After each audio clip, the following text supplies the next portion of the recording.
Bonjour à tous, très heureux de vous retrouver sur Public Sénat. Nous vous proposons de suivre ce matin la lecture des conclusions de la commission mixte paritaire sur le projet de loi d'ordonnance permettant la réforme du Code du travail et du dialogue social. Il s'agit de la dernière étape au Parlement pour ce texte, un des projets de loi phares de ce début de quinquennat. Des ordonnances qui vont porter sur la réforme du compte pénibilité, la dérégulation du CDD, l'ouverture à de nombreuses branches des CDI dits de chantier ou encore sur la fusion des instances représentatives du personnel. Enfin, le texte prévoit le report à 2019 du prélèvement à la source de l'impôt sur le revenu. Hier, les sénateurs ont donc voté ce texte après s'être entendus avec les députés sur une même version, avec 225 voix pour et 109 voix contre. Les groupes communistes et socialistes se sont opposés à la philosophie générale du texte, jugée trop libérale économiquement. La gauche sénatoriale qui a également fustigé tout au long de l'examen de ce texte la méthode des ordonnances. Retour sur la séance d'hier donc et la lecture des conclusions de la commission mixte paritaire sur le projet de loi permettant la réforme du Code du travail et du dialogue social par ordonnance. La parole est à monsieur Alain Milon, rapporteur pour le Sénat de la commission mixte paritaire. Vous avez la parole.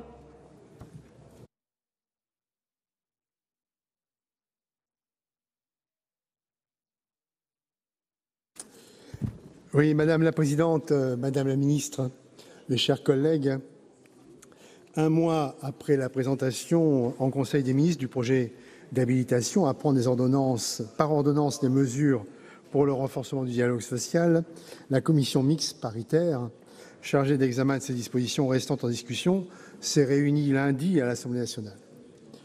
Première CMP de la législature, elle a abouti à un accord.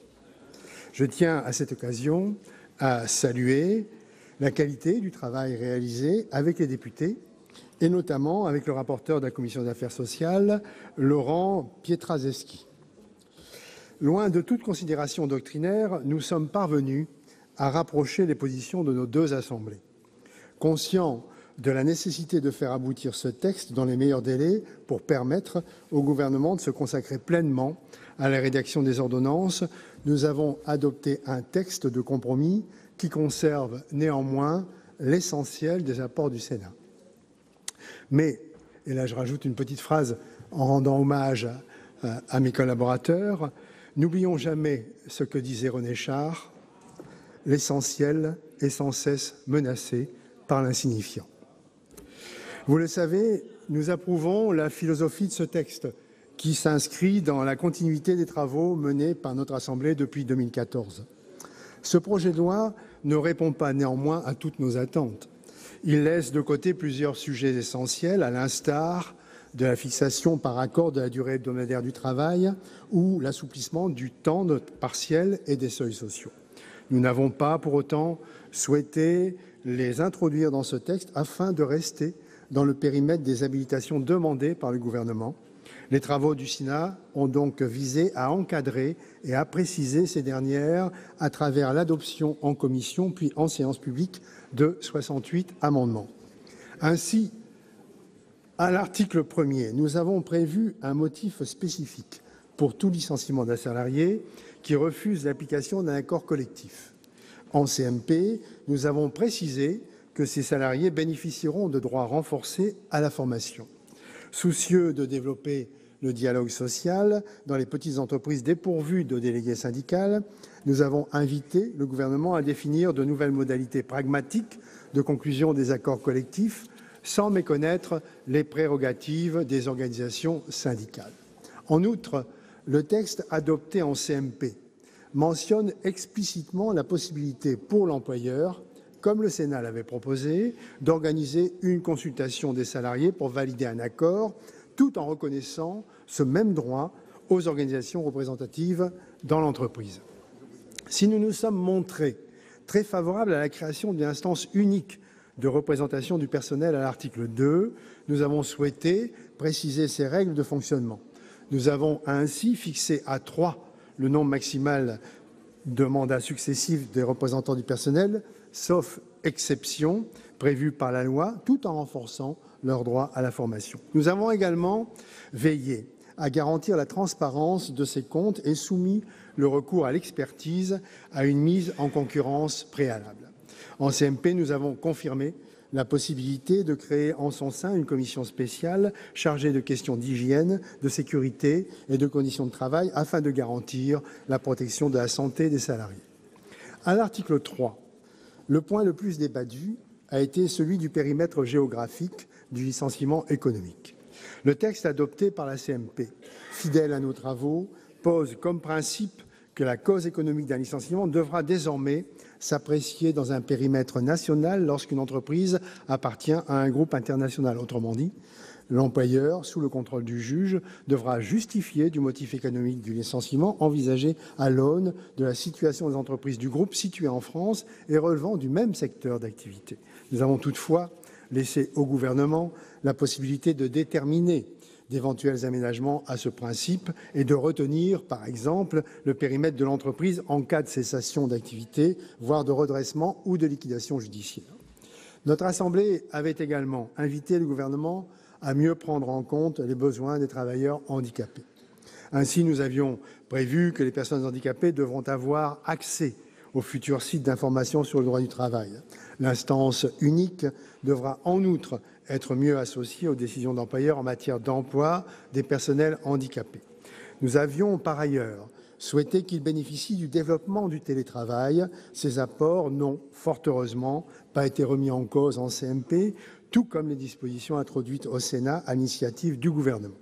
Je pense notamment à la sécurisation des transferts conventionnels, à l'abaissement de l'ancienneté minimale d'1 an pour bénéficier des indemnités légales de licenciement ou encore à l'adaptation des règles relatives aux travailleurs détachés. Enfin, l'article 9 portant sur le report de l'entrée en vigueur du prélèvement à la source, la CMP a conservé l'apport du Sénat, exigeant que des analyses complémentaires sur les options alternatives soient remises par le gouvernement avant la présentation du projet de loi de finances pour 2018, afin que le Parlement dispose de tous les éléments d'information utiles pour statuer sur le devenir de cette réforme. J'en viens maintenant aux amendements adoptés par le Sénat qui n'ont pas été conservés par la CMP. Tout d'abord, le gouvernement pourra finalement harmoniser le régime juridique des accords de maintien en emploi, les fameux AME, avec celui des autres accords de flexisécurité. Vous le savez, Madame la Ministre, nous demandons la suppression des AME dont l'échec est consommé et qui ont perdu leur raison d'être depuis la création des accords de préservation et de développement de l'emploi de la loi Travail. Nul doute que la prochaine étape, une fois l'ordonnance publiée, sera leur abrogation. La CMP a ensuite rétabli l'habilitation autorisant le gouvernement à aménager le calendrier de la généralisation des accords majoritaires. J'attire, Madame la Ministre, votre attention sur les dangers qu'une accélération de ce calendrier pourrait entraîner en bloquant le dialogue social dans les entreprises. Si le Sénat est favorable aux accords majoritaires, il convient de faire précéder toute modification du calendrier de leur déploiement par des évaluations. Personne ne connaît en effet aujourd'hui la représentativité moyenne des syndicats signataires des accords collectifs, pas même, et je le regrette, vos services. Madame la Ministre, il serait donc pour le moins paradoxal que ce texte qui promeut, avec raison, la négociation d'entreprise conduise à une diminution du nombre d'accords signés. La CMP est également revenue sur l'attribution de plein droit, sauf accord majoritaire contraire, de la compétence de la négociation à l'instance unique. En effet, le texte prévoit désormais que cette instance pourra négocier des accords seulement si les partenaires sociaux dans l'entreprise l'y autorisent. Je reste toutefois persuadé que la compétence de négociation s'imposera d'elle-même dans quelques années, lorsque l'instance unique aura été mise en place dans toutes les entreprises. Le rétablissement de l'habilitation relative à la représentation des salariés dans les organes de gouvernance des grandes entreprises a également été voté. Le texte prévoit toutefois 2 garde-fous pour tenir compte des observations du Sénat. D'une part, les seuils actuels d'effectifs ne seront pas modifiés. D'autre part, l'ordonnance devrait se limiter à améliorer la formation des représentants des salariés. En tout état de cause, une évaluation préalable des dispositions adoptées depuis 2013 est nécessaire avant de bouleverser à nouveau ce mécanisme. Nous avons bien compris le souhait du gouvernement de se voir accorder certaines habilitations pour faciliter la négociation avec les partenaires sociaux. Mais nous vous demandons, Madame la ministre, d'éviter d'utiliser l'intégralité de ces habilitations ou de n'y recourir qu'avec parcimonie afin de ne pas alimenter l'instabilité juridique dont nous souffrons tant déjà. Enfin, la CMP n'a pas souhaité fixer l'objectif précis à la réduction des délais de recours en cas de rupture du contrat de travail, tout en souhaitant à terme leur harmonisation. Madame la ministre, mes chers collègues, le texte que nous nous apprêtons à adopter porte la marque du Sénat qui a été fidèle à ses convictions tout en cherchant à accompagner le gouvernement dans son esprit de responsabilité. La majorité des sénateurs souhaite le succès de cette réforme indispensable pour adapter notre droit social aux évolutions de notre économie et aux attentes des employeurs et des salariés. Nous n'avons pas le sentiment d'avoir préempté les résultats de la négociation avec les partenaires sociaux qui va se poursuivre jusqu'à la publication des ordonnances. Le Parlement doit en effet pleinement jouer son rôle de législateur s'agissant de la première réforme sociale du quinquennat. La démocratie politique ne saurait s'effacer devant la démocratie sociale et je crois que le texte adopté en CMP démontre que nous pouvons conjuguer ces deux légitimités dans une société moderne et apaisée. Permettez-moi enfin de dire à nos collègues députés la complexité de l'art d'agir, la complexité de l'art de légiférer, y compris d'ailleurs pour une chambre d'apaisement, en vous citant une fois de plus René Char, la beauté née du dialogue, de la rupture du silence et du regain du silence. Merci beaucoup. La parole à Madame Muriel Pénicaud, ministre du Travail.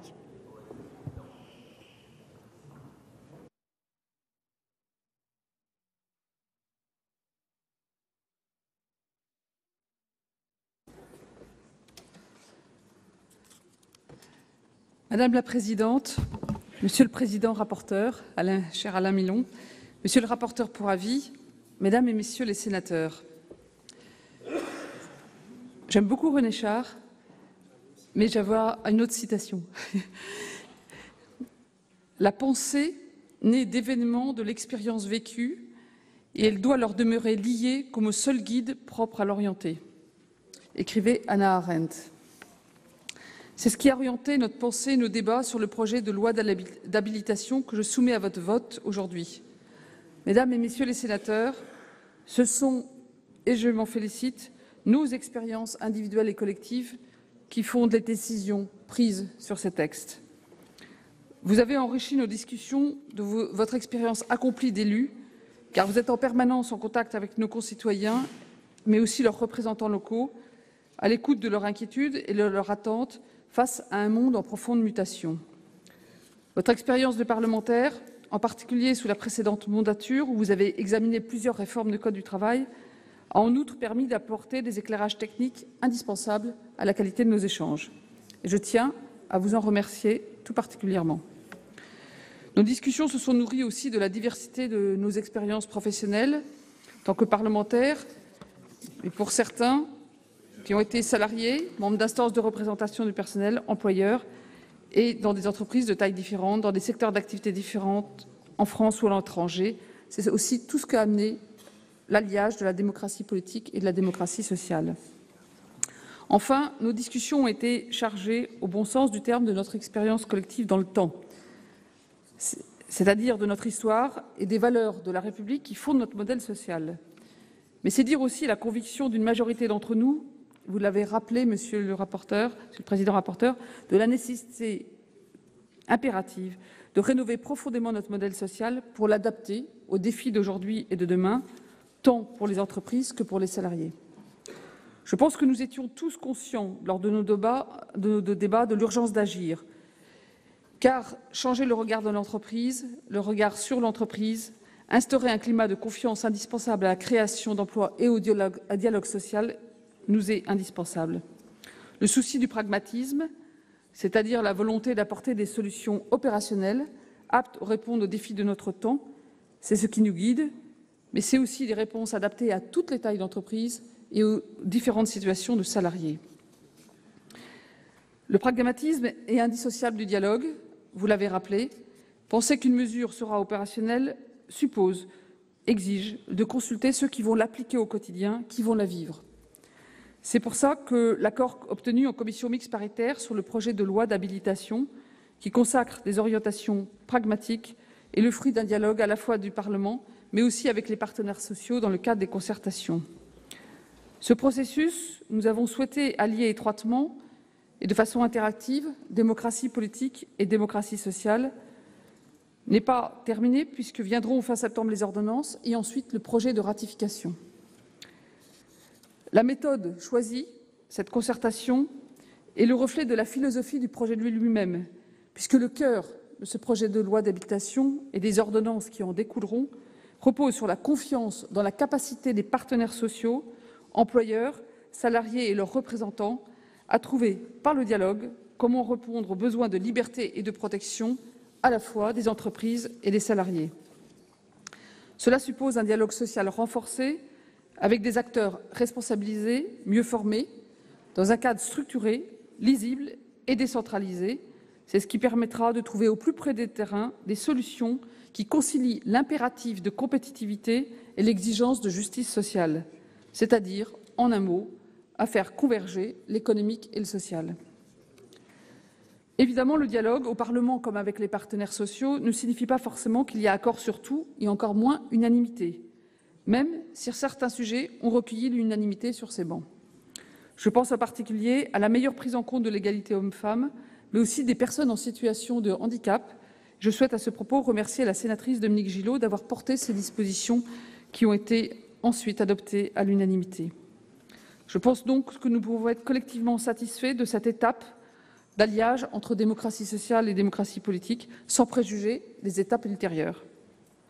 Cet alliage a permis d'affiner utilement les orientations que nous envisagions initialement au niveau du gouvernement.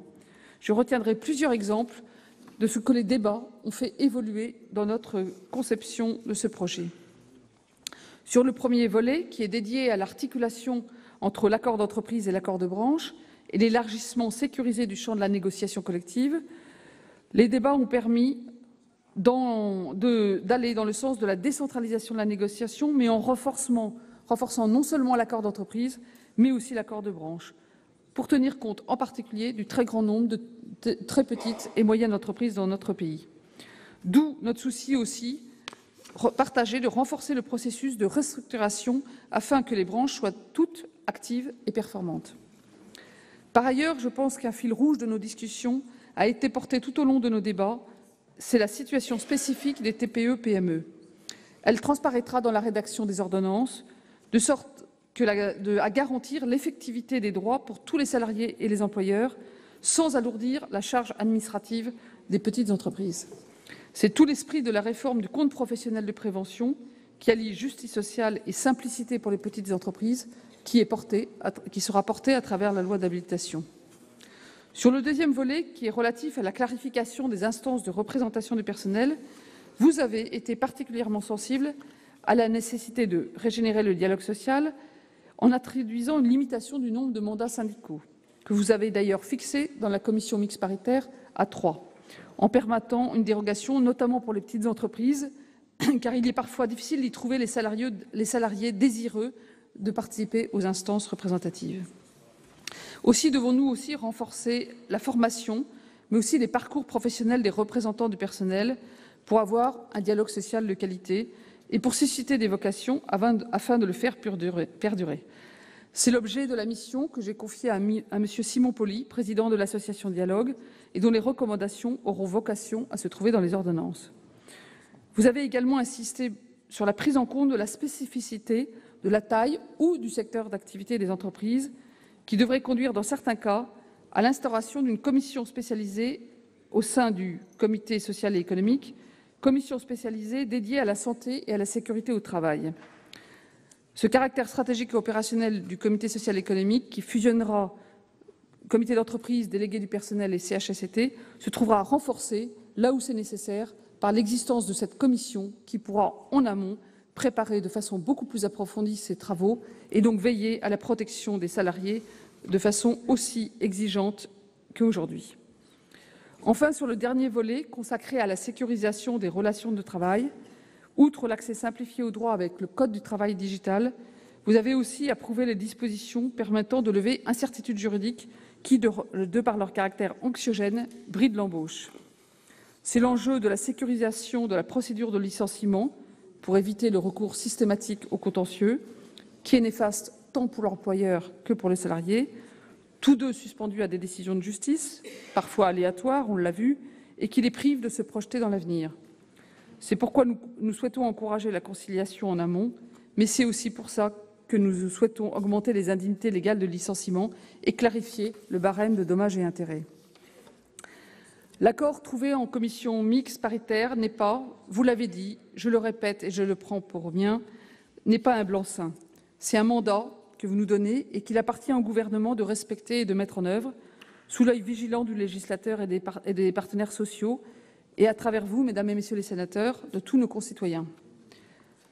La mise en œuvre de cette réforme et l'appropriation dont elle fera l'objet par les acteurs de terrain se fera en parallèle des prochains chantiers que le gouvernement engagera ces 18 prochains mois pour rénover durablement notre modèle social.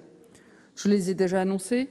Il s'agit de la réforme de l'assurance chômage, de la formation professionnelle, de la réforme de l'apprentissage que je défendrai avec le ministre de l'Éducation, Jean-Michel Blanquer. Il s'agit en outre de la réforme des retraites que portera la ministre de la Santé et des Solidarités, Agnès Buzyn. Cet ensemble de réformes, allié à l'action du gouvernement en faveur de la compétitivité des entreprises et du pouvoir d'achat, doit, tout ensemble, nous permettre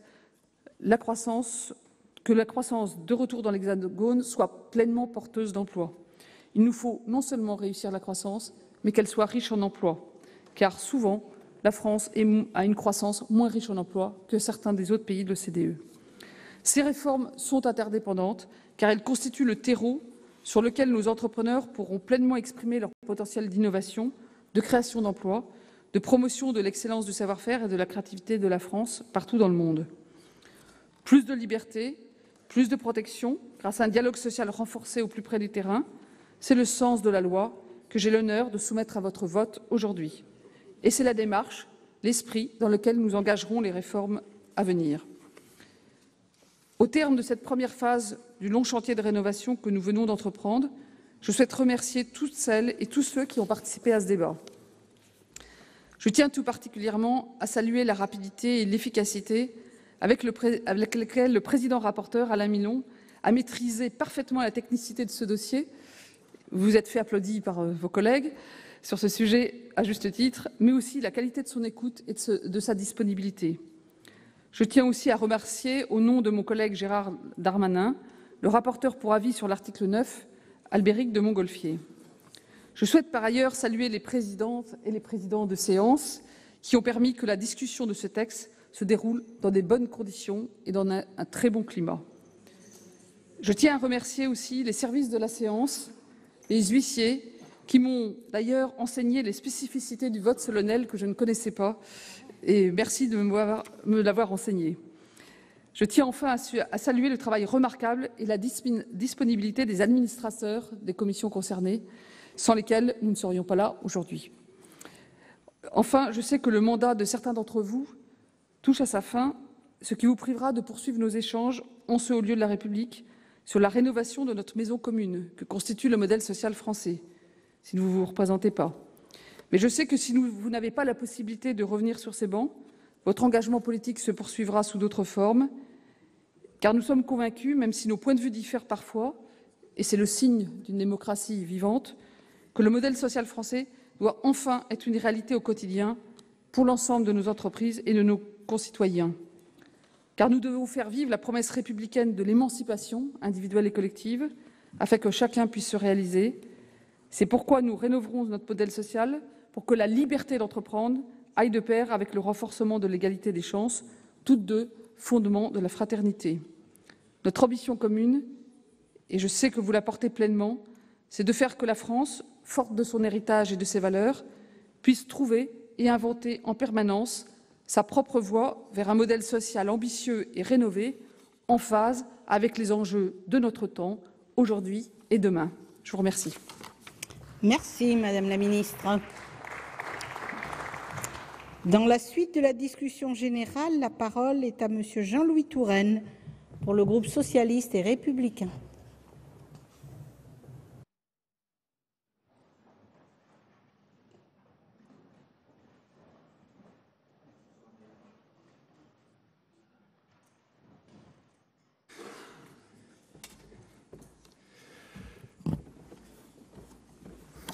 Madame la Présidente, Madame la Ministre, mes chers collègues, de moins en moins chers d'ailleurs, la commission mixte a supprimé quelques amendements de la droite du Sénat, mais la mouture finale n'en reste pas moins marquée par des orientations très libérales. Simplification pour le chef d'entreprise pour licencier plus facilement et moins cher, modifier les contrats de travail, exiger des sacrifices supplémentaires. C'est une régression sociale car le salarié n'est pas seulement un producteur de richesse, c'est avant tout un citoyen qui a le droit au respect de sa dignité, à la juste rémunération de sa contribution à la prospérité nationale et qui doit être un acteur du devenir de l'entreprise.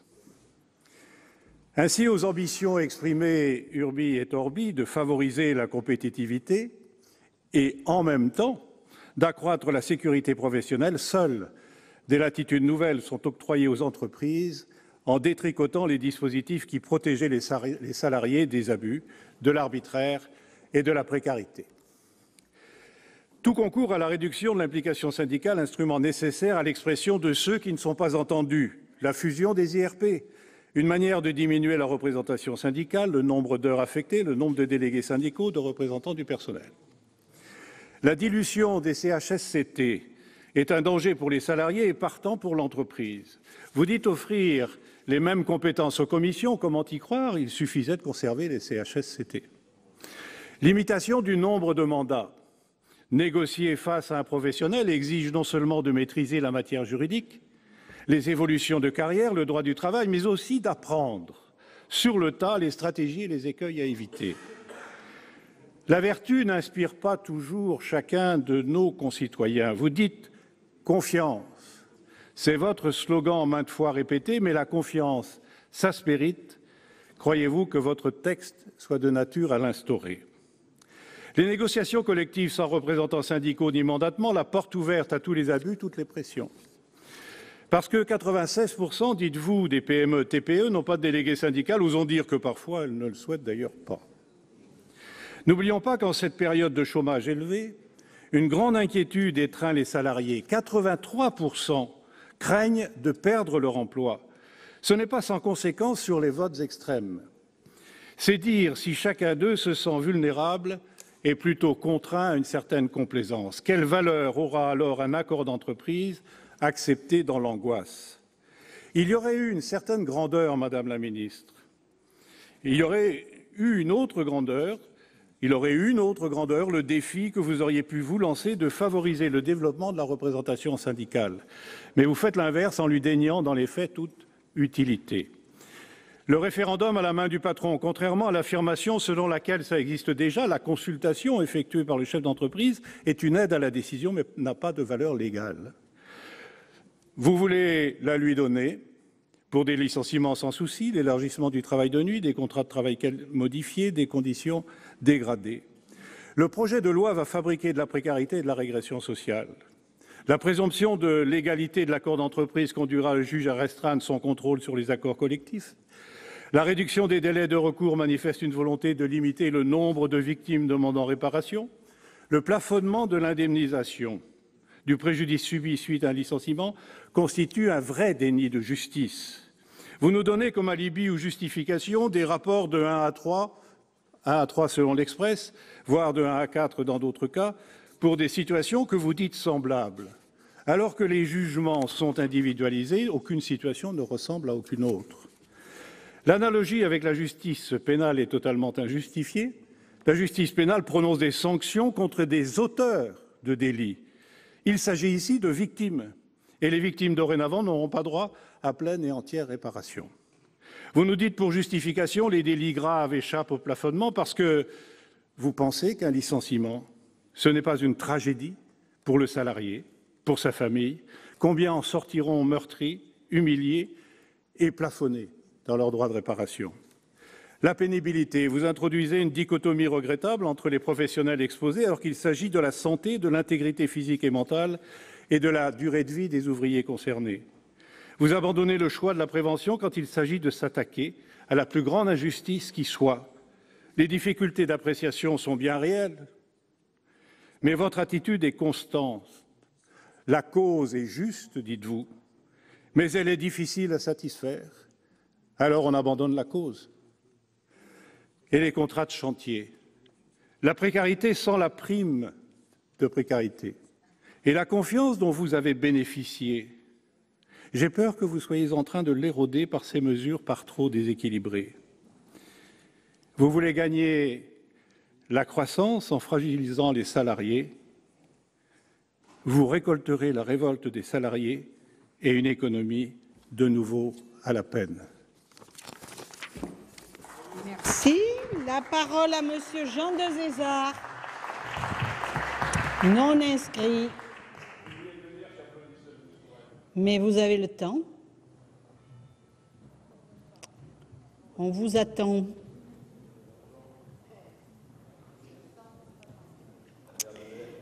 Pour 3 minutes.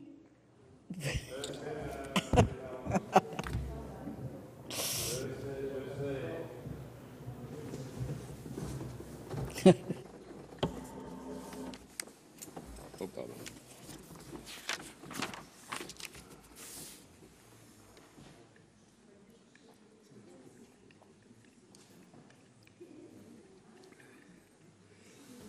Madame la Présidente, Madame la Ministre, Monsieur le rapporteur, chers collègues.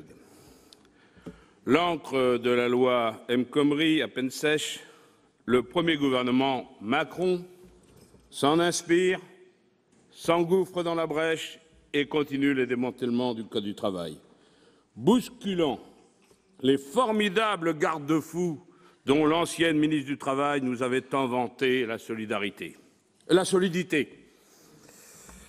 La CMP a abouti, quoi de plus naturel en somme qu'un accord entre une droite sénatoriale toujours aux avant-postes pour libéraliser toujours plus et une ministre du Travail dont la conception de la flexi-sécurité se traduit par une corvéabilité accrue des salariés et une sécurité accrue pour les bénéfices, les stocks options des dirigeants réactionnaires. Du dialogue social, notre ministre ne retient qu'une discussion au niveau de l'entreprise, là où le salarié est le plus faible face à l'employeur tout-puissant. En matière de cogestion, elle refuse que les salariés soient plus nombreux dans les conseils d'administration. Craignez-vous, Madame la Ministre, que si les travailleurs font la preuve de leur capacité de décision au plus haut niveau, il ne soit plus possible de justifier les salaires des dirigeants 100 fois plus élevés que le salaire moyen? Vous l'aurez compris, chers collègues, les écologistes ne voteront pas ce projet de loi, cher au MEDEF, pris par le gouvernement par ordonnance, au mépris de toute véritable négociation.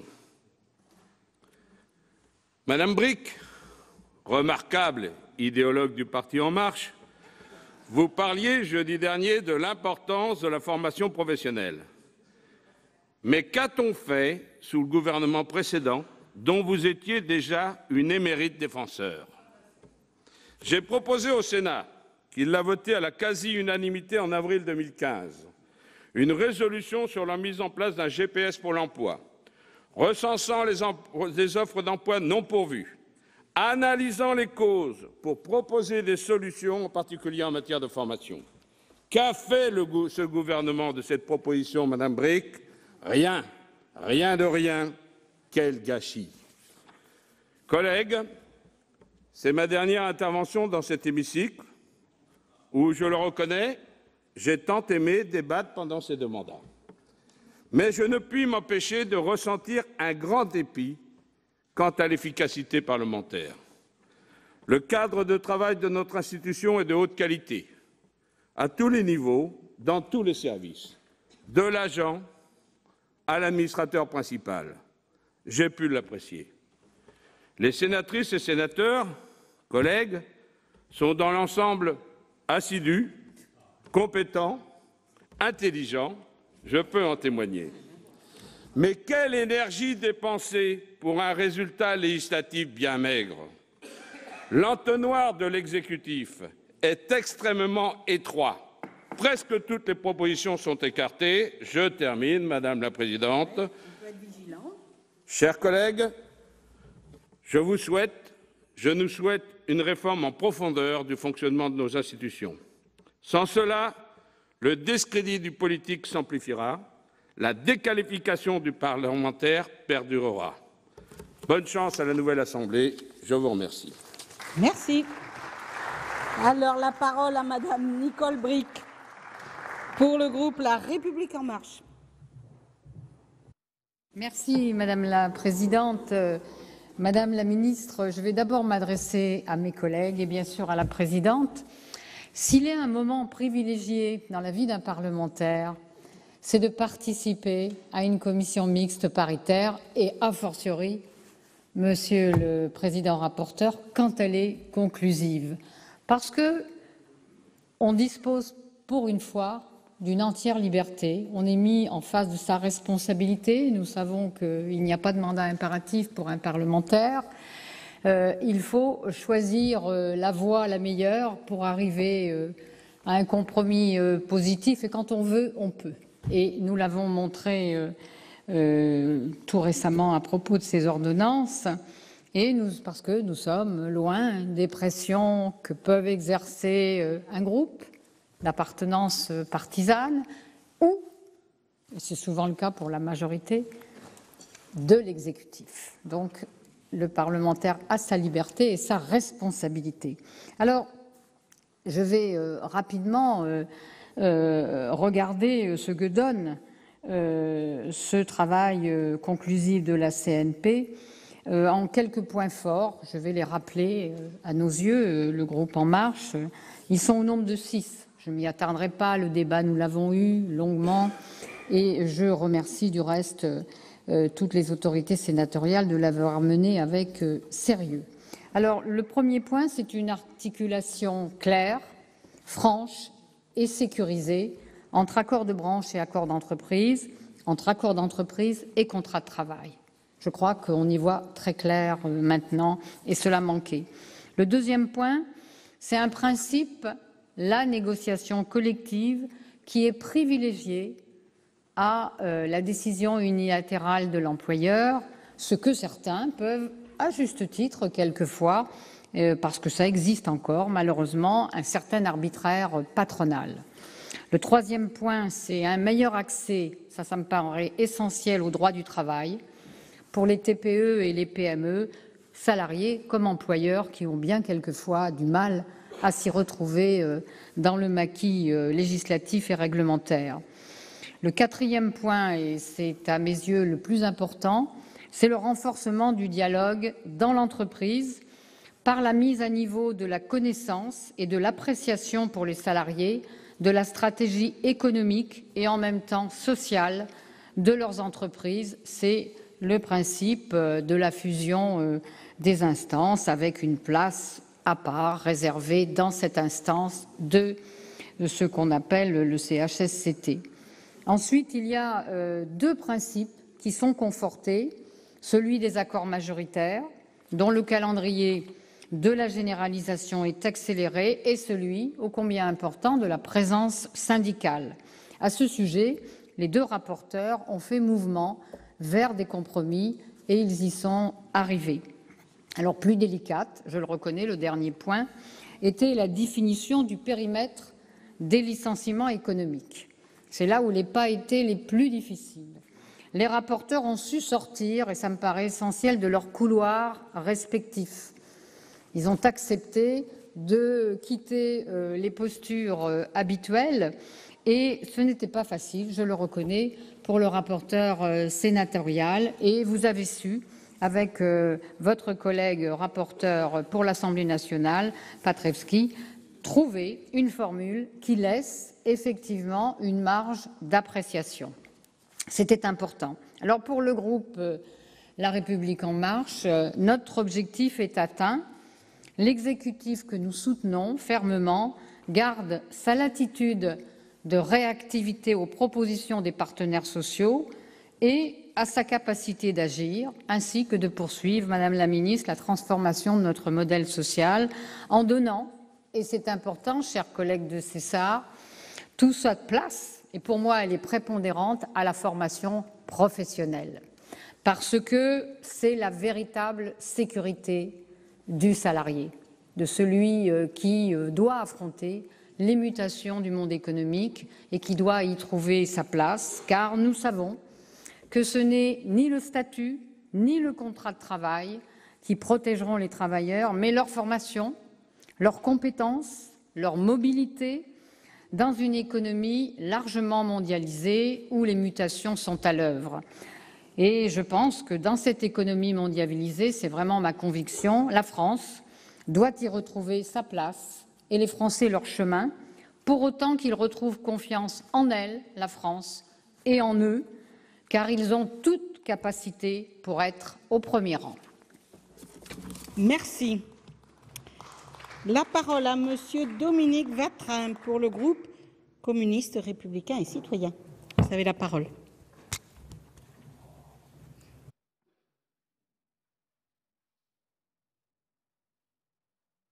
Oui, Madame la Présidente, Madame la Ministre, mes chers collègues, l'accord trouvé en commission mixte paritaire ne nous a pas surpris. La convergence d'idées sur ce texte entre la majorité sénatoriale et la République en marche avait été annoncée par le président Millon dès l'examen en commission. Il avait déclaré ne pouvoir qu'approuver la philosophie de ce texte et soutenir résolument la volonté du gouvernement de libérer les entreprises des contraintes juridiques qui entravent leur développement. Eh bien, c'est de cela qu'il faut continuer à débattre, car nous sommes ici au cœur de ce qui oppose la droite et la gauche, même si nous regrettons qu'une partie de cette dernière l'ait oublié en légitimant la loi El Khomri. Celle-ci posait pourtant les bases de la destruction du Code du travail à laquelle on assiste aujourd'hui. Nous sommes fiers au groupe CRC de n'avoir pas faibli et nous serons toujours là, comme nous l'avons encore fait la semaine passée par la voix de notre présidente, pour rappeler les vérités qui fâchent. Mais mes chers collègues, qui vous apprêtez à voter les conclusions de la CMP, pouvez-vous au moins nous expliquer en quoi les mesures annoncées dans ce projet de loi d'habilitation seront facteurs d'embauche et de compétitivité de notre économie, comme l'affirmait aussi Alain Milon? Je ne pose même plus cette question au gouvernement, puisqu'en 40 heures de séance publique, la ministre n'a jamais voulu y répondre, malgré l'insistance des bancs de la gauche. Ce qui est certain, c'est que si les Français s'opposent majoritairement à la philosophie de ce texte, ce n'est pas sans raison. Ils ont en tête quelques épisodes peu flatteurs pour les partisans du libéralisme économique à tout crin. Qui ne se souvient pas en particulier de Pierre Gattaz, le patron du MEDEF, qui annonçait la création d'1 million d'emplois en contrepartie d'exonérations massives de cotisations sociales, ce qui fut fait avec le CICE. Mais où sont les emplois créés? Croyez-vous vraiment que les mesures actées par la CMP iront dans le sens d'une modernisation de la démocratie sociale? Si vous le pensez, comparez alors aux conquêtes du Front populaire, à nos prédécesseurs qui ont libéré la France et inscrit dans le préambule de la Constitution de 1946 que tout travailleur participe par l'intermédiaire de ses délégués à la détermination collective des conditions de travail ainsi qu'à la gestion des entreprises. Vous contournez, quant à vous, les organisations syndicales. Comparé aux lois Auroux qui ont élargi les pouvoirs des délégués du personnel aux conditions de travail quand vous mettez à genoux le CHSCT. En réalité, vous inscrivez vos pas dans une offensive libérale, n'ayant pour seul but que de sacrifier les droits sociaux et démocratiques des travailleurs et d'empêcher toute action protectrice de l'emploi et des rémunérations, des conditions de travail et de santé dans chaque entreprise. Un progrès économique, la nouvelle formulation issue de la CMP qui va permettre à des entreprises, cela a été rappelé, alors qu'elles sont dans une situation économique florissante au niveau du groupe, de s'appuyer sur le périmètre national pour licencier massivement au seul profit des actionnaires. Un progrès social, la reconduction du délai de recours devant les prud'hommes, la réduction, du délai de recours devant les prud'hommes en cas de rupture du contrat de travail. Un progrès, la définition de plafonds obligatoires d'indemnisation des salariés victimes d'un licenciement sans cause réelle et sérieuse, alors qu'aujourd'hui, une réparation intégrale du préjudice subi peut être obtenue.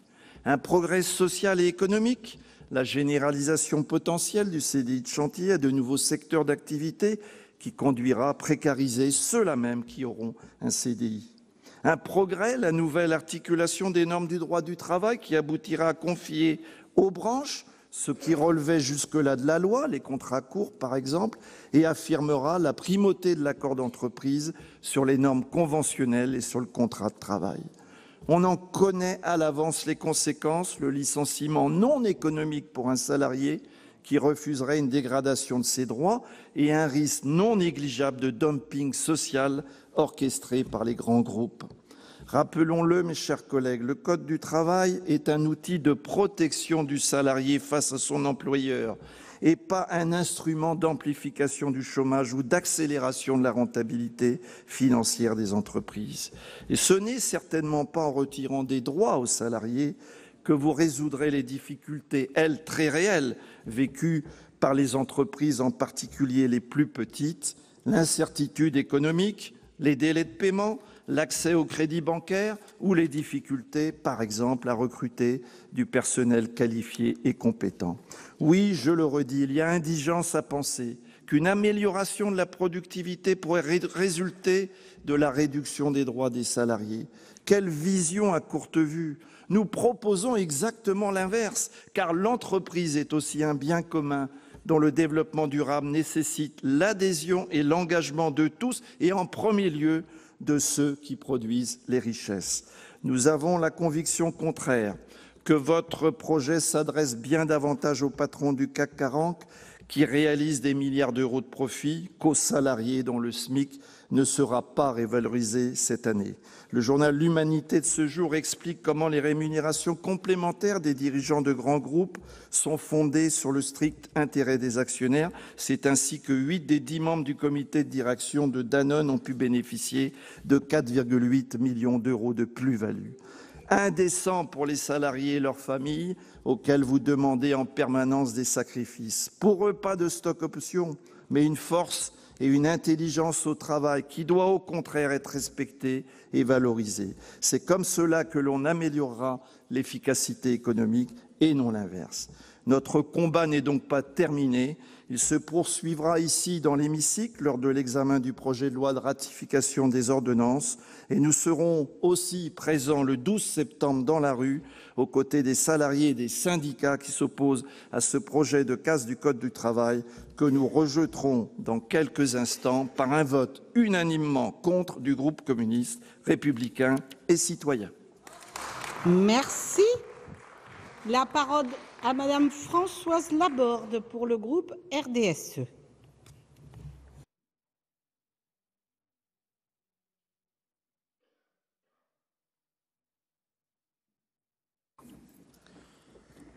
Madame la Présidente, Madame la Ministre, Monsieur le Président rapporteur, mes chers collègues, nous sommes réunis aujourd'hui pour entériner les conclusions de la commission mixte paritaire qui s'est tenue lundi après-midi.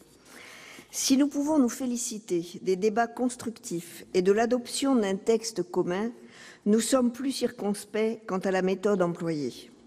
Mon collègue Guillaume Arnell l'avait déjà souligné en première lecture, les ordonnances constituent une forme de législation déléguée qui affaiblissent le rôle du Parlement, au même titre qu'une interprétation trop restrictive du droit d'amendement ou le recours systématique à la procédure accélérée.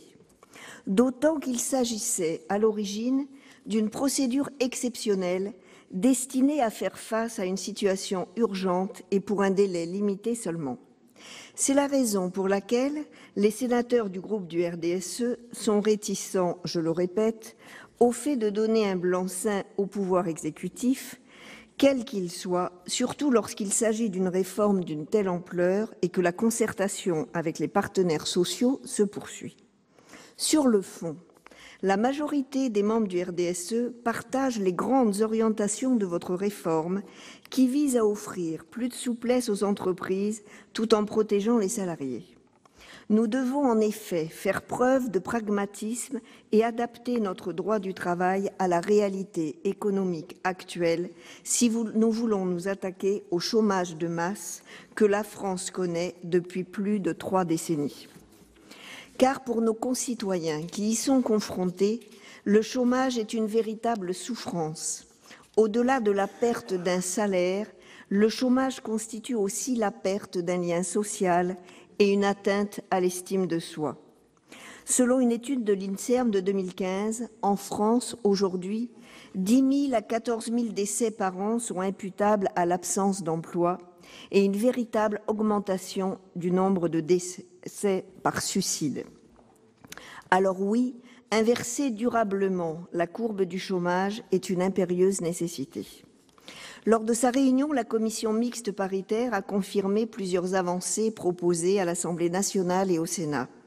Je pense notamment au télétravail, à la suppression de la condition d'ancienneté minimale d'1 an nécessaire à l'ouverture du droit à l'indemnité de licenciement, à la formation des représentants du personnel, à la prise en compte de la situation des personnes handicapées et de l'égalité entre les femmes et les hommes, ou encore à l'exclusion de la barémisation des indemnités prud'homales pour les licenciements entachés par une faute de l'employeur d'une exceptionnelle gravité. S'agissant des points de divergence entre nos deux assemblées, les débats en CMP ont permis à nos collègues de dégager un consensus, je m'en félicite. C'est le cas notamment de l'aménagement du calendrier de mise en place des accords majoritaires de la loi du 8 août 2016, auquel nous sommes particulièrement attachés. C'est en effet la garantie de la légitimité des accords d'entreprise et des organisations syndicales. C'est le cas également de la réintroduction de la référence aux accords de maintien de l'emploi dans la liste des accords dont il est envisagé d'harmoniser le régime. Comme l'a rappelé le rapporteur de l'Assemblée nationale, non seulement la suppression de la référence à ces accords ne suffisait pas à supprimer leur existence juridique, mais elle était en plus contre-productive, puisqu'elle conduit à renoncer à l'harmonisation du régime juridique applicable aux accords de maintien de l'emploi avec les autres accords spécifiques mentionnés à cet alinéa. Je pense aussi à la mise en place obligatoire d'une commission consacrée exclusivement aux questions d'hygiène, de sécurité et des conditions de travail au sein de la future instance unique de représentation du personnel. Si la CMP a conservé le caractère spécifique du motif de licenciement d'un salarié qui refuse l'application d'un accord collectif, tel que l'avait proposé notre commission des affaires sociales, nous nous réjouissons que la CMP ait trouvé un compromis en proposant aux salariés un accompagnement spécifique sous la forme de droits complémentaires à la formation. S'agissant en revanche de l'encadrement des indemnités prud'homales, le groupe du RDSE est assez partagé. Certains d'entre nous estimant que le barème indicatif mis en place par la loi El Khomri était suffisant. En revanche, nous nous félicitons de votre promesse de revaloriser le montant des indemnités de licenciement qui, rappelons-le, sont parmi les plus faibles d'Europe. Madame la ministre, vous l'aurez compris, la majorité des sénateurs du RDSE soutiendra ce projet de loi d'habilitation qui constitue la première étape de votre réforme. Pour autant, nous serons particulièrement attentifs aux mesures qui seront soumises à ratification dans quelques mois. Je vous remercie. Merci. La parole désormais à Monsieur Jean-Marc Gabouty pour le groupe Union centriste.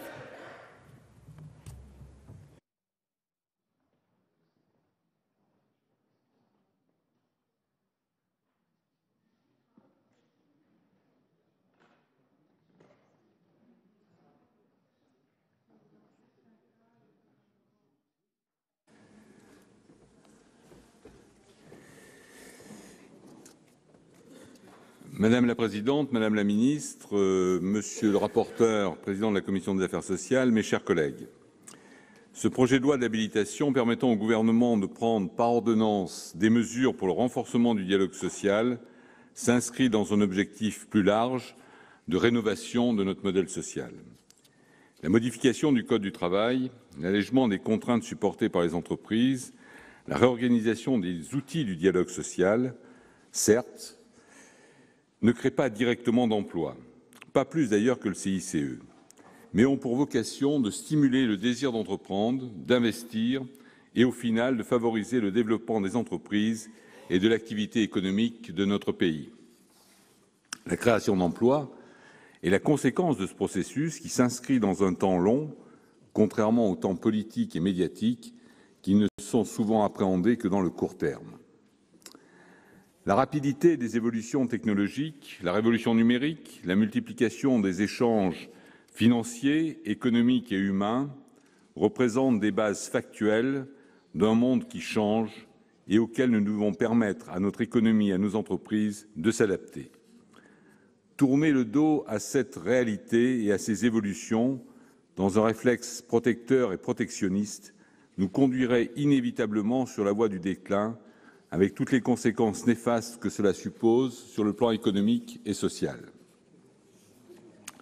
Ce projet d'ordonnance est le prolongement de la loi du 8 août 2016, dite loi El Khomri, avec un champ d'intervention toutefois plus restreint.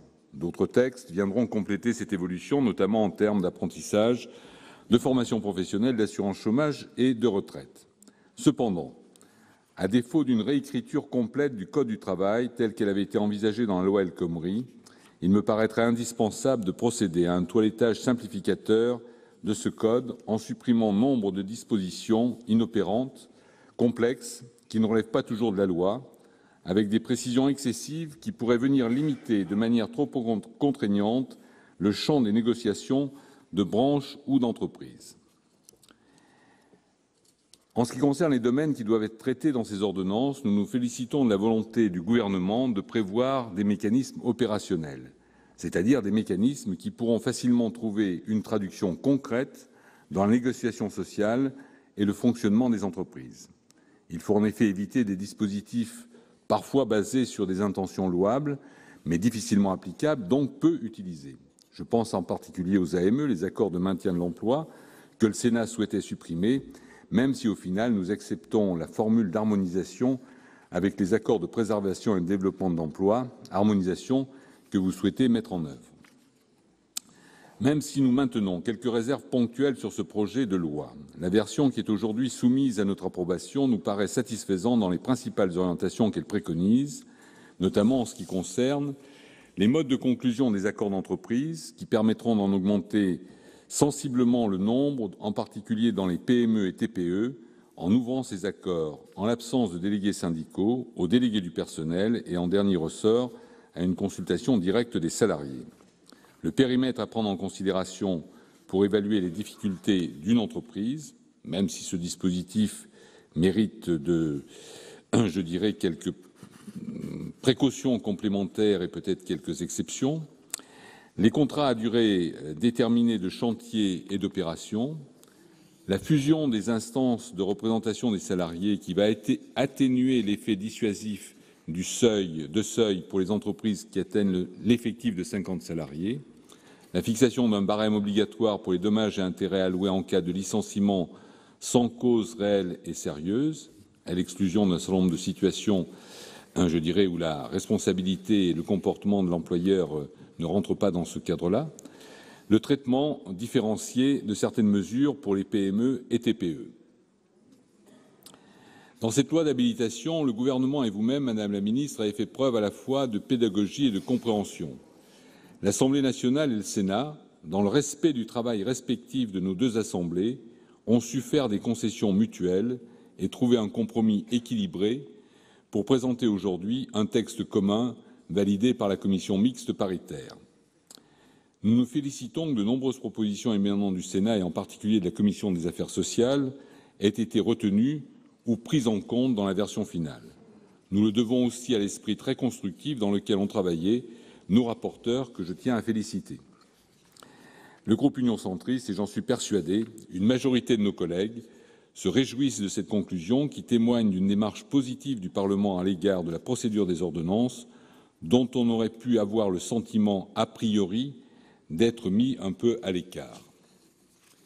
Nous souhaitons bien entendu que, conformément à l'article 8 de ce projet de loi d'habilitation, un débat puisse de nouveau s'engager avant la fin de l'année et le plus tôt possible, après, la promulgation des ordonnances, dans le cadre des lois de ratification. Madame la Ministre, vous considérez ce texte comme un pari sur la confiance dans le dialogue social. Pour notre part, nous faisons aujourd'hui un pari sur la volonté du Gouvernement de simplifier et de rationaliser notre droit social. En votant le texte de la commission mixte paritaire, nous vous accordons notre confiance et nous formons le vœu, dans l'intérêt même de notre pays, qu'il s'agisse là de deux paris gagnants. Je vous remercie. Merci. La parole désormais à Monsieur René-Paul Savary pour le groupe Les Républicains.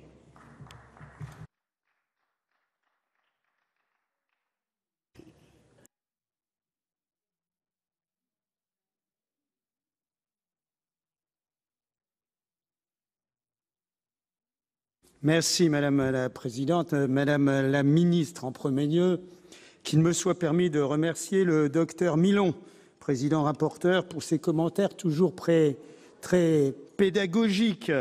C'est l'homme de l'art au chevet d'un malade en crise, le chômage. Vous remerciez également Madame la Ministre pour vos commentaires toujours très détaillés et très courtois. Néanmoins, les ordonnances restent toujours une interrogation pour les parlementaires puisque les champs de proposition leur sont limités. Ils peuvent certes réduire le champ des ordonnances, mais pas l'élargir. Cette frustration a cependant été atténuée par les débats très ouverts que nous avons pu lancer sur de nombreux sujets. Il faut dire que le groupe communiste républicains et citoyens nous a bien aidés. Madame la Ministre, c'est à l'efficacité de cette loi que l'on jugera de sa pertinence. Le débat sur la ratification des ordonnances et sur l'évaluation de ce processus législatif sera déterminant. Car la question est bien là, cette loi sera-t-elle efficace sur le plan de la compétitivité de nos entreprises et surtout sur le plan de la relance de l'emploi tant attendue? En tout état de cause, on ne peut pas rester les bras croisés compte tenu du taux de chômage qui caractérise notre pays par rapport aux autres États européens. Cette loi a au moins le mérite de faire bouger les lignes, en tout cas d'essayer de faire bouger les lignes. Je voudrais rappeler trois faits qui me semblent essentiels. Le premier, c'est la création de l'instance unique de représentation. C'est le point crucial sur lequel, Madame le Ministre, merci d'avoir tenu. Croyez-moi, cela remonte du terrain, de la part de toutes celles et ceux qui s'intéressent au monde de l'entreprise. Ce n'est pas une remise en cause, me semble-t-il, des acquis sociaux. Ce n'est pas une atteinte à l'action des délégués du personnel ou des délégués syndicaux. C'est tout simplement une simplification pleine de bon sens, d'autant plus que la commission mixte paritaire a ouvert la possibilité à ces instances de créer des commissions spécifiques. Ce sera l'occasion de travailler au sein des entreprises sur les sujets essentiels tels que les conditions de travail. Et c'est parce qu'elle prend en compte les préoccupations de ses collaborateurs qu'une entreprise peut être performante. C'est un facteur de gain de compétitivité essentiel et il n'y en a pas beaucoup pour nos entreprises dont les charges sociales sont trop élevées, nous le savons tous dans ce pays. Le deuxième point important, le recours à la consultation. Cette possibilité offerte pour valider un accord, c'est le référendum d'entreprise, à l'initiative des salariés, d'un délégué ou surtout de l'employeur. C'est une véritable avancée qui responsabilise les entreprises dans leur choix d'adaptation fonctionnelle au carnet de commandes. Toutes cumulées, l'instance unique, l'adaptation au marché, le barème pour les dommages et intérêts accordés par les prud'hommes, rien que ces trois dispositions, me semble-t-il, doivent permettre aux chefs d'entreprise de ne plus refuser des marchés ou de refuser d'embaucher. La balle sera dans leur camp. Ces contraintes peuvent être bien allégées si, Madame la Ministre, vos ordonnances sont lisibles et bien interprétées par les responsables. Un dernier point qui me paraît essentiel, c'est l'approche numérique. L'approche numérique à partir du télétravail, le docteur Milon l'a souligné, et aussi, on l'avait évoqué, la télémédecine du travail, enjeu tout à fait intéressant, qui doivent permettre de proposer aux entreprises les services du XXIe siècle. Mais attention, Madame la Ministre, aux fractures territoriales. Tous les territoires ne disposent pas du même débit nécessaire à la bonne marche de nos entreprises et les propositions gouvernementales d'un bon débit pour tous en 2020 ne répondent pas suffisamment à ces objectifs sur le plan de l'égalité des territoires. C'est certes une étape intermédiaire, mais elle doit être cette étape la plus courte possible. Il est indispensable de poursuivre ce combat pour l'investissement dans le très haut débit fixe pour tous et pour toutes les entreprises de France. Ce sera d'ailleurs une façon pour votre loi de réussir encore mieux. L'égalité des chances pour chaque entreprise est aussi déterminante que l'égalité de nos concitoyens à trouver du travail.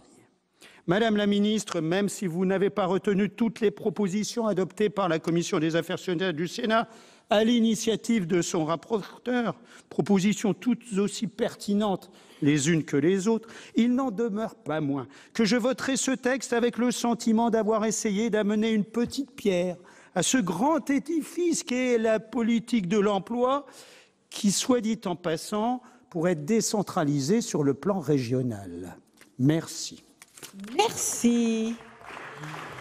La parole à Monsieur Yves Daudigny pour le groupe socialiste et républicain.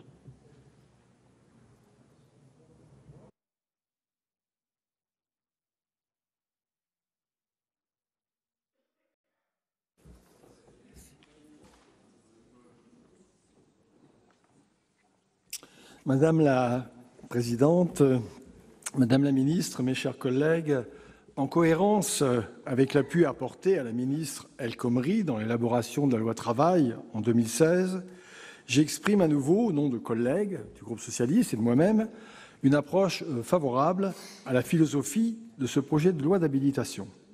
Nous avons la conviction que dans le monde mouvant d'une économie ouverte, de puissance financière insatiable, il existe pour la France une voie de progrès apportant aux salariés des protections nouvelles pour mieux construire leur vie professionnelle et armant nos entreprises pour affronter la concurrence mondiale.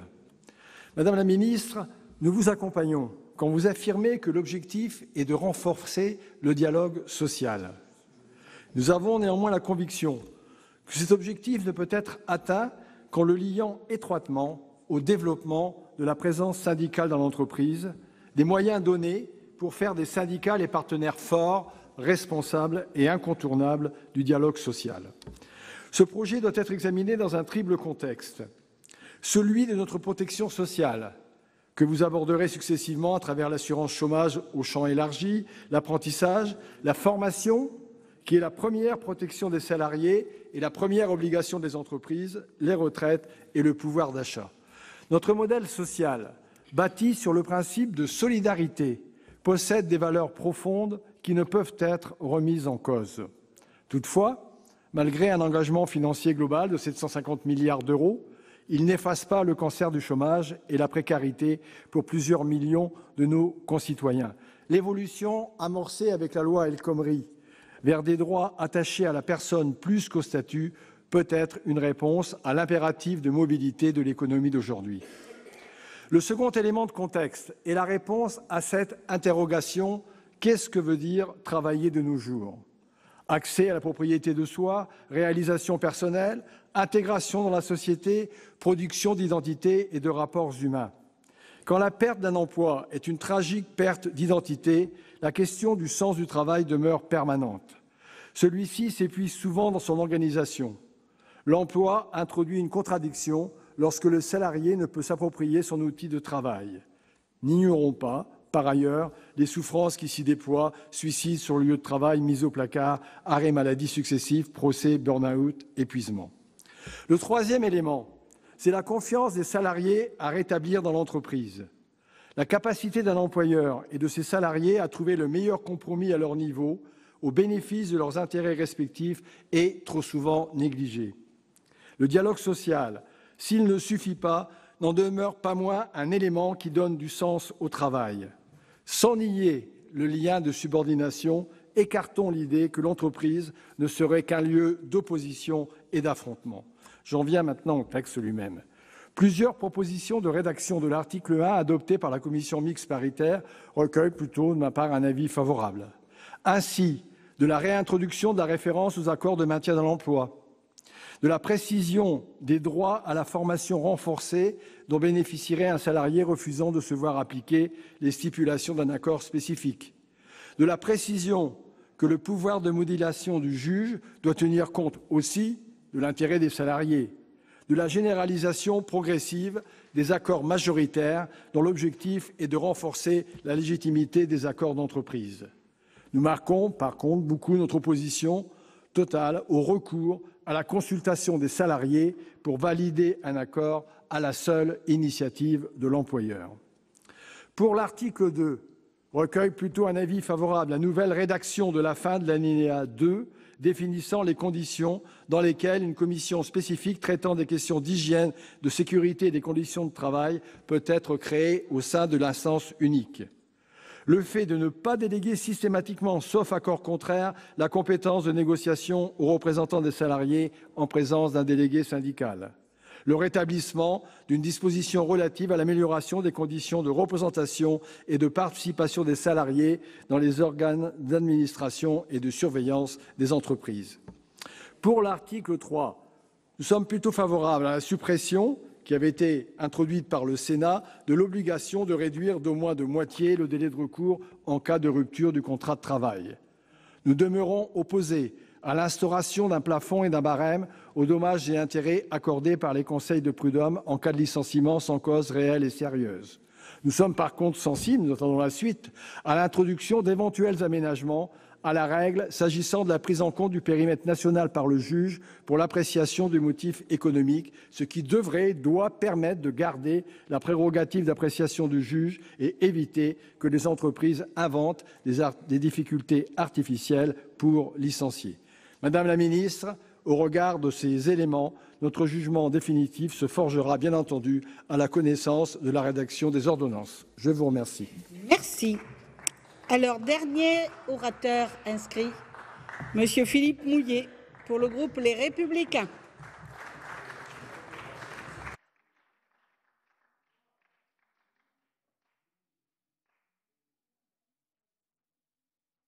Bien. Madame la Présidente, Madame la Ministre, Monsieur le rapporteur, président de la Commission des affaires sociales, mes chers collègues, notre groupe, bien que regrettant la procédure employée par le gouvernement, approuve l'essentiel des principes exprimés dans le présent texte. Depuis plusieurs années, en effet, nous appelons à simplifier l'environnement juridique des entreprises qui représentent trop souvent un frein à leur développement et donc à l'emploi. Le projet de loi présente un ensemble de dispositions allant dans ce sens. Nous en avons d'ailleurs déjà présenté certaines lors de l'examen des lois dites Macron, Rebsamen ou El Khomri. Il en est ainsi de la rationalisation des institutions représentatives du personnel, de la reconnaissance juridique des accords de flexisécurité, de la création d'un référentiel obligatoire pour fixer les indemnités en cas de licenciement sans cause réelle et sérieuse, ce qui va enfin permettre d'harmoniser celle-ci, ou encore de la simplification du compte personnel de prévention de la pénibilité, dénoncé pour sa lourdeur par l'ensemble des entreprises, quelle que soit leur taille. En outre, nous avons fait en sorte de préciser le texte qui entretenait un certain flou sur des points importants. Ce flou inhérent à la procédure d'habilitation a permis au gouvernement d'ajuster son texte en tenant compte des rédactions qu'il a suscitées. Or, bien qu'il soit important de prendre en considération le résultat des concertations menées avec les partenaires sociaux, il nous semble que l'ambition initiale risque de sortir amoindrie des discussions menées avec eux. Je me réjouis donc que notre Haute Assemblée ait pu renforcer le texte sur plusieurs points essentiels et prendre ainsi quelques assurances quant à la future orientation des ordonnances. À la suite de notre rapporteur, je voudrais rappeler ces sujets nous semblant particulièrement importants. Tout d'abord, je me réjouis de la possibilité donnée à l'employeur de proposer un vote à ses employés sur des dispositions n'ayant pas obtenu l'aval des syndicats majoritaires. Certes, Madame la Ministre, vous n'étiez pas hostile à cette mesure, mais elle ne figurait pas clairement dans le projet de loi qui prévoyait seulement de faciliter le recours à la consultation des salariés pour valider un accord. S'il s'agit de favoriser le dialogue social dans l'entreprise de manière concrète, par référendum, il faut l'écrire clairement, ce qu'a fait notre président rapporteur. Concernant également le dialogue social, étant particulièrement à l'écoute des petites entreprises, je me réjouis par ailleurs qu'une solution ait été trouvée pour permettre des négociations, même en l'absence de représentation syndicale, avec les élus du personnel ou avec les salariés mandatés. Autre point introduit par le Sénat, qui me semble très important aux yeux des investisseurs, le choix du périmètre au niveau duquel le juge pourra apprécier les difficultés économiques d'une entreprise devant licencier. Un temps envisagé par le précédent gouvernement, la référence à un périmètre national a fait débat avant d'être retirée du projet de loi de la ministre El Khomri, contribuant à l'insécurité juridique ressentie par les entrepreneurs sur notre territoire. Aussi avons-nous tenu à inscrire ce principe dans le présent texte, toutefois en laissant au gouvernement la possibilité de déterminer d'éventuels aménagements à cette règle. J'évoquerai encore certains sujets importants. Nous avons encadré le fonctionnement de l'instance qui fusionnera les IRP, en fixant le nombre maximum des mandats qui y seront exercés, en renforçant la transparence de ses comptes, ainsi que les règles de concurrence en cas de recours à l'expertise. Nous sommes parvenus à un accord en CMP pour maintenir la capacité de l'instance à participer aux négociations de l'entreprise. Nous regrettons cependant que celle-ci ne soit pas reconnue d'office et dépende d'un accord collectif. Notre satisfecit n'empêche d'ailleurs pas les mises en garde. Nous ne souhaitions pas, par exemple, revenir sur le sujet de la représentation des salariés au sein des conseils d'administration, déjà débattu lors de la loi Rebsamen. Les députés ont souhaité maintenir cette mesure dans l'habilitation, que nous avons pu toutefois encadrer. Il ne sera pas question de revenir sur les seuils qui ont déjà été modifiés. Et nous avons précisé que les modifications apportées par le gouvernement devront porter sur la formation des salariés. Autre point, nous n'avons pu maintenir un licenciement sui generis en cas d'un refus d'un accord collectif par un salarié. Mais nous avons obtenu que ce licenciement ne soit pas non plus qualifié en licenciement économique, ce qui aurait créé de lourdes contraintes pour l'entreprise.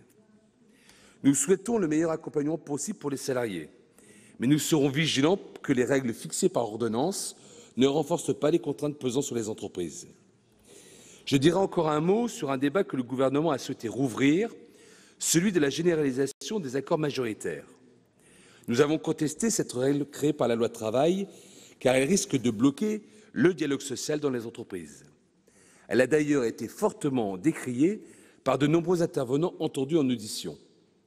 Nous manquons de recul sur l'application du dispositif et il ne nous semble pas bienvenu d'accélérer sa mise en place. La rédaction de compromis trouvée en CMP a permis de supprimer le terme de généralisation, mais a toutefois maintenu une habilitation du gouvernement à aménager le calendrier et les modalités de généralisation de ce caractère majoritaire. Nous serons donc très vigilants sur la rédaction de l'ordonnance concernée. Nous parvenons donc au terme de l'examen de ce projet de loi d'habilitation, à l'annonce de mesures que nous soutenons, mais vous l'aurez compris, avec certaines réserves. Nous examinerons donc avec attention le projet de loi de ratification des ordonnances, qui, je l'espère, nous sera rapidement présenté une fois les négociations sociales achevées. Enfin, ne nous l'aurons pas, bien que globalement intéressantes, les mesures envisagées ne sont qu'un premier pas pour créer une véritable dynamique et relancer l'emploi. Des sujets essentiels que nous avons proposés en séance, comme la fixation par accord de la durée hebdomadaire du travail, le recours au temps partiel ou le relèvement des seuils sociaux, restent absents du projet de loi dont le périmètre ne peut être élargi. J'ai également la conviction que seules des réformes structurelles et un allègement de la réglementation sociale relanceront la dynamique de l'emploi dans notre pays. En conséquence, Madame la Ministre, le groupe Les Républicains votera le texte issu de l'accord intervenu en CMP. Je vous remercie. Merci. Donc, la discussion générale est close et je suis saisie d'une demande de suspension de séance par le président Guillaume. Donc, cette suspension pour 5 minutes. 5 minutes, voilà. Je vous rappelle qu'en application de l'article 42, alinéa 12 du règlement, le Sénat examinant après l'Assemblée nationale le texte élaboré par la commission mixte paritaire, il se prononce par un seul vote sur l'ensemble du texte. Donc, conformément à l'article 42, alinéa 12 du règlement, je vais mettre aux voix l'ensemble du projet de loi dans la rédaction qui résulte du texte élaboré par la commission mixte paritaire. Y a-t-il des demandes d'explication de vote? Non. Alors, je suis saisie d'une demande de scrutin public par le groupe CRC sur les conclusions de cette commission mixte paritaire sur le projet de loi d'habilitation pour le renforcement du dialogue social. Il va donc être procédé au scrutin public dans les conditions fixées par l'article 56 du règlement et le scrutin sera ouvert dans quelques instants. Il est ouvert.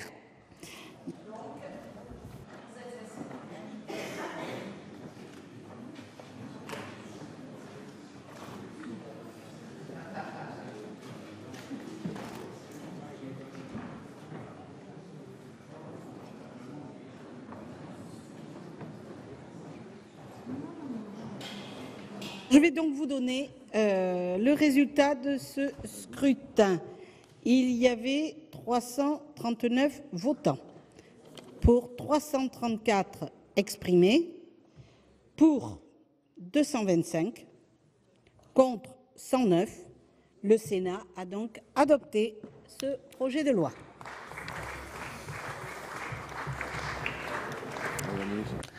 Voilà pour la lecture des conclusions de la commission mixte paritaire sur le projet de loi d'ordonnance permettant la réforme du Code du travail et du dialogue social.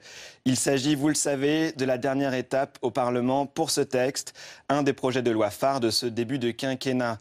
Des ordonnances qui vont porter sur la réforme du compte pénibilité, la dérégulation du CDD, l'ouverture à de nombreuses branches des CDI de chantier, ou encore sur la fusion des instances représentatives du personnel. Enfin, le texte prévoit le report à 2019 du prélèvement à la source de l'impôt sur le revenu. Hier, les sénateurs ont donc voté ce texte après s'être entendus avec les députés sur une même version, avec 225 voix pour et 109 voix contre. Les groupes communistes et socialistes se sont opposés à la philosophie générale du texte, jugée trop libérale économiquement. La gauche sénatoriale qui a également fustigé tout au long de l'examen de ce texte la méthode des ordonnances. Les arbitrages exacts sur le contenu de ces ordonnances seront présentés la semaine du 21 août aux organisations syndicales et patronales, puis examinés en Conseil des ministres la semaine du 20 septembre. C'est la fin de cette édition. Merci à vous de l'avoir suivi. Vous pouvez la retrouver en replay sur publicsénat.fr. Très bonne suite des programmes sur les chaînes parlementaires.